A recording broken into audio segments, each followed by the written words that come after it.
All right. Hi, guys. We're here tonight with Michelle Moricone on Bells and Balance. Michelle and I have been friends for, has it been 6 years now? I think so. I was thinking about that this morning. It's Six so years. crazy. Yeah. Just a quick little backstory. Michelle and I were both in the local business community here in upstate New York.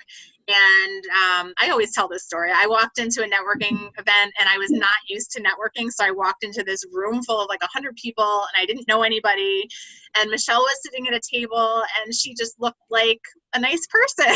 So I sat near her and the rest is history. We've been friends ever since, basically. It is. It's true. It's Yeah, so it's so true. I think funny. it was both of our first like big networking events. Yeah. I Yeah. think, yeah, and I think we were both just kind of like, I don't want to get up and talk to anybody. Let's just sit here and talk. And now it's like so funny because we're both like networking experts and we can just like walk into any room and talk to people. But it was definitely not like that 6 years ago. No, it's not. No, I was terrified. I was too. Yep. So Michelle and I have gotten to be very, very good friends over the years. She's a fellow business owner. When I first met her, she had a different business and she had her own sauce business. And then you started your business with Arbonne and you were doing both together. And I'll let you talk about what you do now in a minute. But I think between like you moved away and you were trying to juggle these two businesses and your sauce business was like a monster. And so how long has it been? You closed that business 2 years ago? Officially, I closed it just this past in 2017. Oh, okay. But I had to pretty much not do anything with it before that, thinking I was going to restart it here, and that never happened. So, okay. So can you tell us a little bit about that decision-making process? Because I know it was agonizing for you. It was, and that's why it took so long to finally make the decision, because it was my baby. Like, I was a nurse for so long, and then choosing to be a business owner was a big change. So that was my baby from the ground up. And, my sauce was a family recipe that, has been in our family forever, but I put my own spin on it. So it was like kind of a breaking up of a relationship in a way. Yeah, I can imagine. So, it took me a while to decide, and I was going back and forth, and, I had so many people, especially in Albany, New York, that loved it, and then people that were loving it here. And so it was, well, maybe I can start it here. And then I tried, and then I came up against roadblock after roadblock after roadblock. And finally, normally I would push through those things because it's just, an obstacle that you can get over. Right. But in this case, it turned out to be a little bit harder, which I'm sure we're going to talk about, because of my family situation here, right. That I had to make a tough decision and just decide to close it down. Yeah, I know I was one of the disappointed people, but being your friend and knowing it, because Michelle's sauce is amazing. I still have some. I know. And I'm always like trying to conserve it. Like, do I only need one jar for this? Do I have to use two? Oh my gosh, it was so good. But, being your friend and knowing the whole story, I completely understood and completely supported it. But sometimes you have to make those hard decisions because even though it's tough, like it's the right decision for you in your life. And it's not just you have kids. Right. And it's just, and you have another business that's also like a baby. Yeah. So yeah, I know that was hard, but I think you probably would agree that it was ultimately for the best. Absolutely. And when it really hit home was actually 2 weeks ago, Memorial Day weekend. We were cleaning out the garage. And of course I came across all these bins of things that I had from making it. Cause I used to make it in the kitchen there in New York. And before I had the production company, and when I purged it and got rid of, I saved some things, so I could probably, big pots and stuff like that. But when I purged it, it almost was cleansing. Like I felt very relieved almost, like it's definitely done and I don't have to have that looming in the back of my head, every second anymore. So it's been the absolute right decision. Good. I'm glad to hear you say that. Yeah. As hard as it was. No, I know. And it was a good run. You had a really good run with that. I did. Awesome. So tell us about what you do now.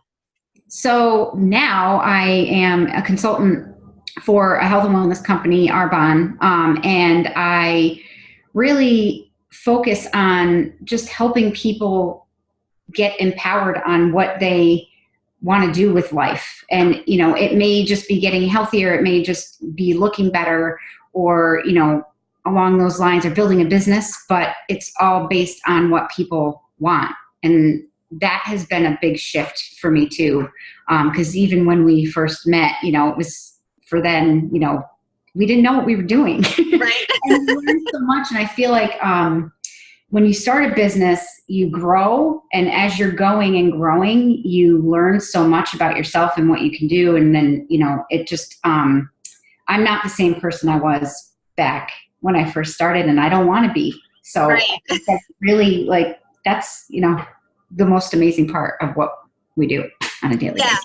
And I mean, I always say, I mean, no matter what business you're in, being in business for yourself is the best personal development that you can ever. I mean, you could read 1 million books and watch 1 billion webinars and go to every seminar possible, but when you are in business for yourself, you have to be the best. You have to like continuously grow, like you were saying. And I mean, there's no other situation I've ever been in that, except maybe becoming a mother, that, right. Yes. that you have to get better all the time, because there's nobody else. You're relying on you.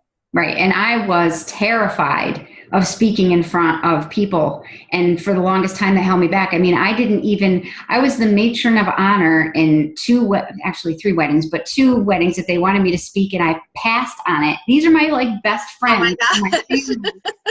And most of the people I knew in the room, and I couldn't even do a speech at a wedding. And now, like, I run meetings here and speak in front of people all the time. And it's just what you do. And I don't think I ever could have gotten to that point if it wasn't for taking the leap and being a business owner. So yeah, I mean, look at both of us. I mean, I always think about the old luncheons that we used to go to, the business luncheons where they would pass around the microphone and you have to stand up. And sitting next to each other with our hearts like pounding out of our chest, like, I don't want to get up and talk. And now I'm leading a podcast and you're leading like all of these like amazing trainings. I'm like, who would have ever thought that we'd be here? I know, it's great. It's crazy, but it's because we had to. It's because we had to Right. learn. And the more, like, if you're afraid of something, the best way to stop being afraid of it is to do it. I mean, I tell my daughter that all the time too, because she's afraid of everything. And I'm like, if you would just do it, just try it. It's not scary anymore. Right. You've done it. Yeah. Same here. Liliana and Maya are very similar. Probably because their moms are very similar. Yes. And then my youngest is the complete opposite, where she just goes and, you know, can talk to anybody. And I almost feel like it's because she grew up with me being a different person than Emily or Liliana, you know? So it's just very possible. Yeah. I think it has a big impact on our kids because they're watching. Definitely. And they learn so much from us, and they, you know, they want to be like us, and they emulate our behaviors and everything. I never thought about that. Yeah. She's funny, Emily. She is. She sure is. So we kind of touched on the fact that you moved, but so you relocated from New York to North Carolina 3 years ago? Almost 4. Oh my gosh, really? Yeah, almost 4. It was September of 14 because we were pregnant. Yes. With Emily, and this is 18. She'll be 4 next year. Yeah, so yep. Oh my gosh, it's gone by so fast. It has gone by fast. It's crazy. Yeah, really, wow. But I mean, you've really established a pretty good support system down there, it sounds like. And just talk a little bit about like what that transition was like for you, like moving I mean, I know you know, the sauce business is sort of a separate thing, but you had to move your business, which is a mobile business. So that probably was a little bit easier than other types of businesses. Yeah. But what was it like to like meet new people and start networking again and all of that stuff? That's where the terrifying piece came back in, you know, because, you know, I knew we don't have anyone here. We moved from, you know, New York, and our families, both of our families are all from New York. So we had nobody here that we knew, except for each other. And, you know, I just knew that I had to get out of my shell, and it made it a little bit easier not knowing people, because I felt like, well, I don't know you. I don't care what you think. Like, this is me, like me or not, you know? And I never used to be that way. So it helped. I feel like just being able to be myself. And yeah, now we have a great circle of people, and, you know, I have my business is growing here, and it's just, I have a little bit of a different, issue that I had to overcome because my husband travels so much. So the reason we moved here originally was because my husband's in research, pharmaceutical research, and there's a big, we're near the Research Triangle Park, so it's like the place to be for his industry. And so we moved here because of that.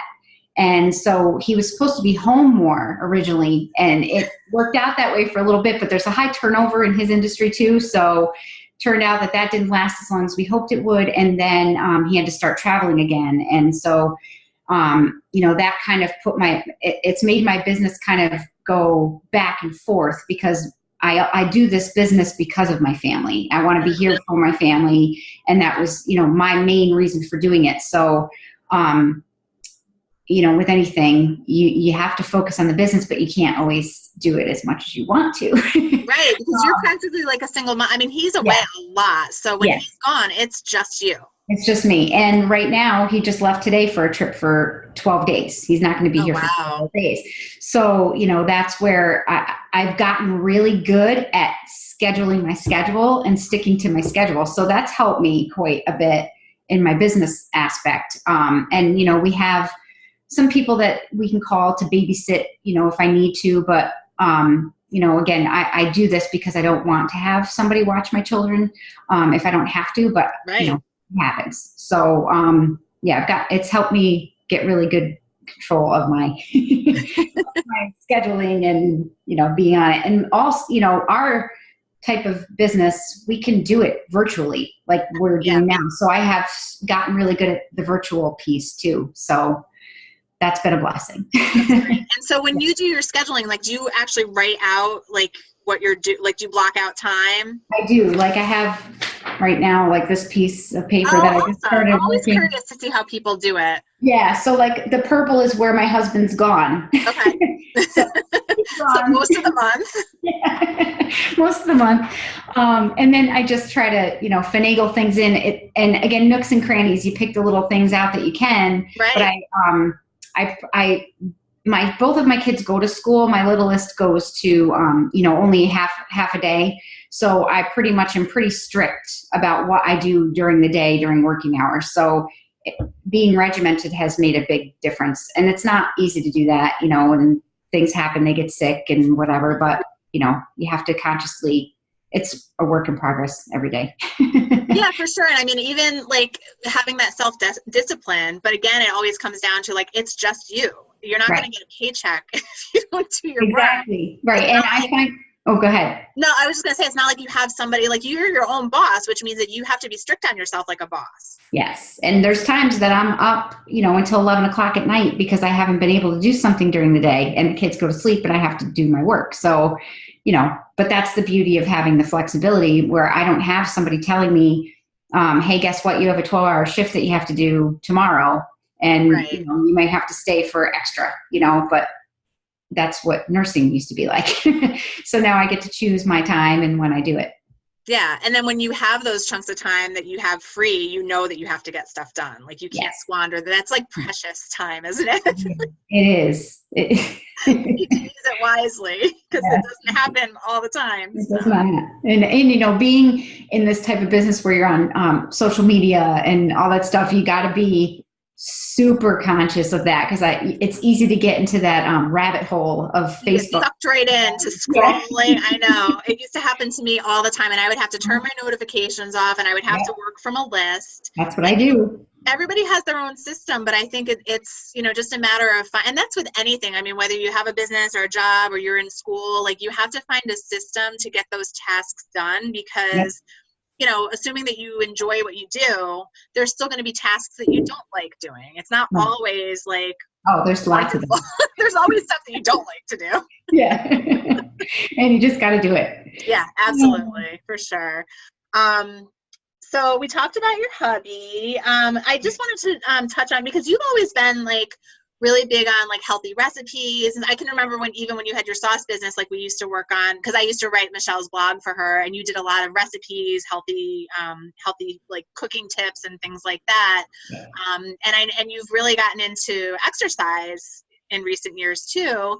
And then you had this fun little thing happen to you. Was it January? It was the beginning of the year, right? It was February, yeah, because I had just posted my, I think it was my first 30 days results, because I was shocked at the amount, because you don't see them unless you take pictures, I know, I love those pictures. Yeah, and so I was amazed at the results that I had, and then I got this crazy thing that, I thought I was actually having a heart attack, and it scared me and my family to death, because it was Sunday, and what was I doing but making sauce? So I was in the kitchen just stirring it, and I got this crazy chest pain. And being a nurse and I'm an old emergency room nurse, so I have experience in that area, and so I just gave it a few minutes and blew it off for a little bit, but it didn't go away, and it didn't go away, and it didn't go away. And I started to get dizzy. And so I laid down and I was scared. And then my husband got scared. So, we ended up having a workup. It wasn't a heart attack. Yay. But I didn't know that for a good month. So just, Really? yeah, because all the testing that we had to do, and we didn't know what was causing it. They knew before they let me leave that I didn't have a heart attack. Right then. But it turned out after all this testing that I had this crazy rare thing in my heart, that I was born without a certain artery in my heart. And as I was researching it, it can cause pain, but it was, I've been born with this, so why didn't it happen? And so it was it started to mess with my mindset, because, it was like, why now? Why me? And you know where I'm coming from with that. I sure do. So it was just, it was an assault on my mind, my brain. And it took me a couple of months to get out of the funk, until just, a little, after, when was that? I went to Vegas in April.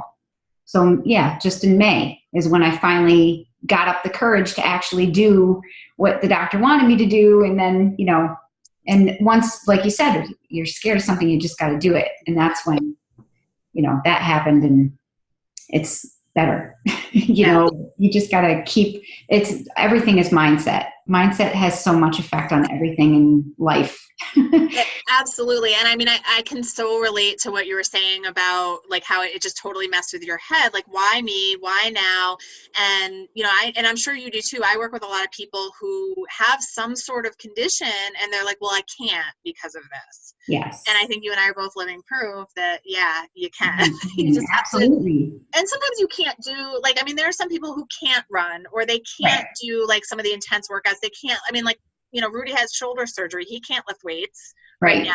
So there's some things that you definitely can't do, but there's always something that you can do. And it's just, instead of giving up and just saying like, forget it, finding the thing that you can do, even if it means that you're walking around the block. I mean, like after I had my surgery, I had my appendix out last summer, and Michelle came to visit, and she walked around the block with me.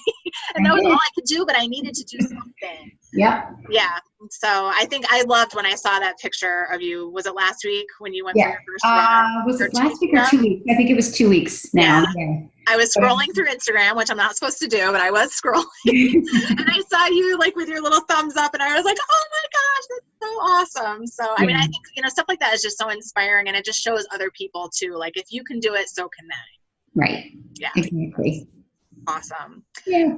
Well, we're almost out of time. Is there anything else that you want to share or talk about, or?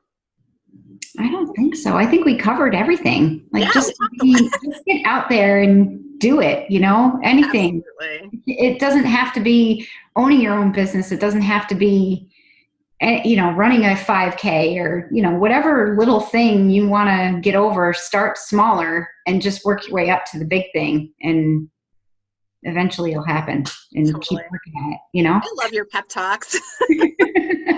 Whenever I need a pep talk, or if I have some sort of medical issue, Michelle's my girl. Oh, yeah.